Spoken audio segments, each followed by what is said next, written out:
I'm Kate from Ragged Coast Baking Company, and today we're going to make my brownie mix. Yeah, so Kate, we're going to do that again. Sorry. Hi, I'm Kate from Ragged Coast Baking Company, and today we're going to make my brownie mix.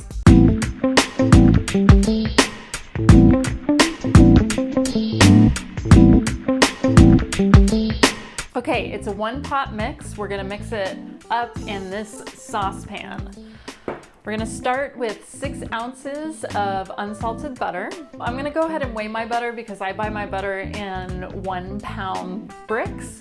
You're probably buying your butter from the grocery store and it comes in sticks, and each stick is 4 ounces, so you need a stick and a half of butter, unsalted.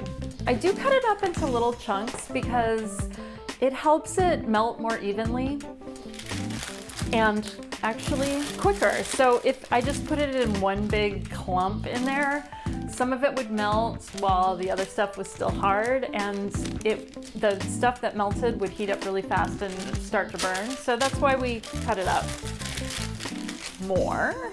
All right, I'm gonna put that right on the stove. So your mix is coming in a bag that doesn't look like this, but this is, I'm just using this as an example. It's in 2 parts. So one part in the paper bag itself is the flour and cocoa powder, what we call dry ingredients. And then in the plastic bag is your chocolate and sugar. If it was sitting in a cupboard for a while and it heated up, because there's so much chocolate in our brownie mix, which makes it so good, it may have melted together in a big clump like this. That's not a problem. I'm gonna show you how to deal with that. Okay, I'm just waiting for the butter to melt. I prefer to cook with unsalted butter because I like to add my own salt. I like to know how much salt I'm adding. I mean, I like salt, don't get me wrong, but I like to add sea salt. I like to add Maine sea salt. That's what's in our mix. You want to melt it over low to medium heat, not high heat, because butter has milk solids in it, and the milk solids will burn. That's how we get brown butter, and that's fine, but when your milk solids burn, they get hard and they sink to the bottom of your pot. We're trying to just melt our butter and keep it, like melted butter. We're gonna pour the chocolate sugar mixture right into the melted butter, and the residual heat from the butter is gonna melt everything out. This isn't a big clump, so it may take a little more energy to do that. We're gonna give it a whirl. Plop. All right, so we're just gonna stir that around. And if you find that the sugar and chocolate is having trouble melting out just with the residual heat off the stove, go ahead and put it back on. But it should go pretty quickly. I can see right now that it's melting pretty fast. Your mix probably won't look like this if it hasn't traveled through a hot environment. But this is why we do it this way, because we do put a lot of chocolate in our mix. Chocolate melts and things stick to it when it melts. So if your mix arrives melted, just let it cool down and harden before you start working with it. So because the chocolate and the sugar is melted together, I'm just adding a little more heat to the mixture to help that chocolate melt out. Normally you don't want to put chocolate in a saucepan and then directly onto the flame, but because it's being tempered by the amount of sugar that's in here and the butter, it's gonna be fine. Nothing's gonna burn. It's like a berg of chocolate berg, like an iceberg, but not. It's a chocolate berg. I'm not funny. That's how I smell. I do. I smelled funny. It's my deodorant. Woodland cardamom something. So I'm really happy with how that melted out. I wasn't actually sure. This mix has gone through a lot of iterations. Yeah, iterations. I know all of you had that work before I did, but that's okay.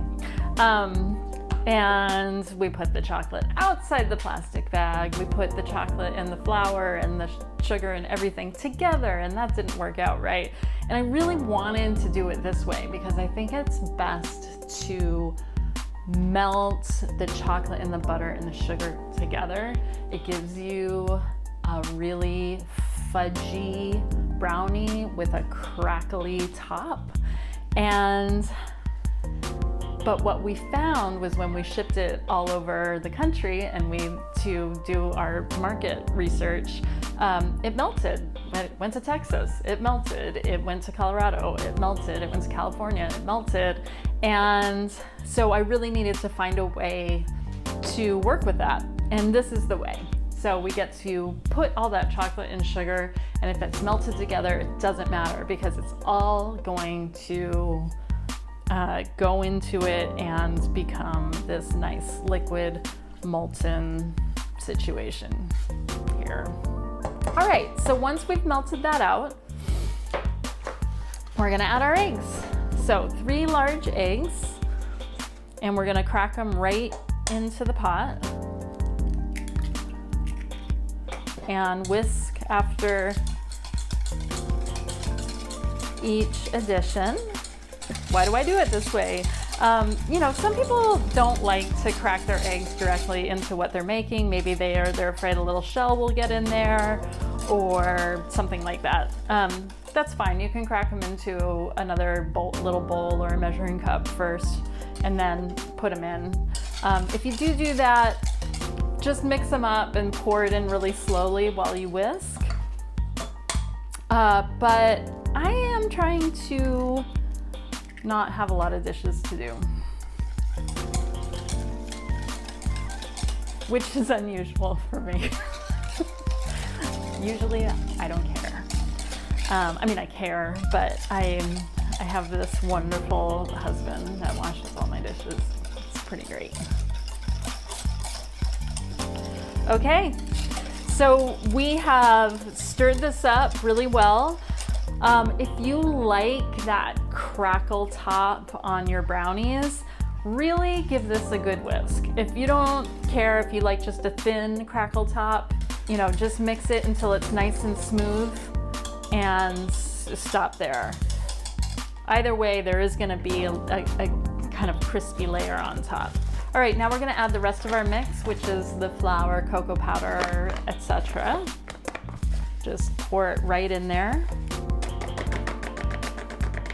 And I'm gonna move to my spatula because I don't wanna overwork the flour because overworking the flour builds gluten, which makes it kind of chewy and not as tender as we like our brownies.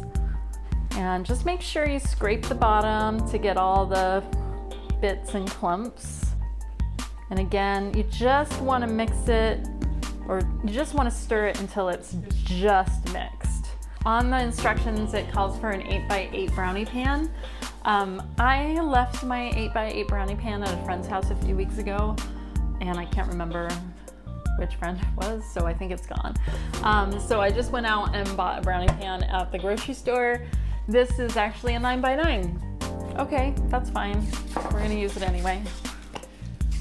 So you did great, and whenever you do your chocolate.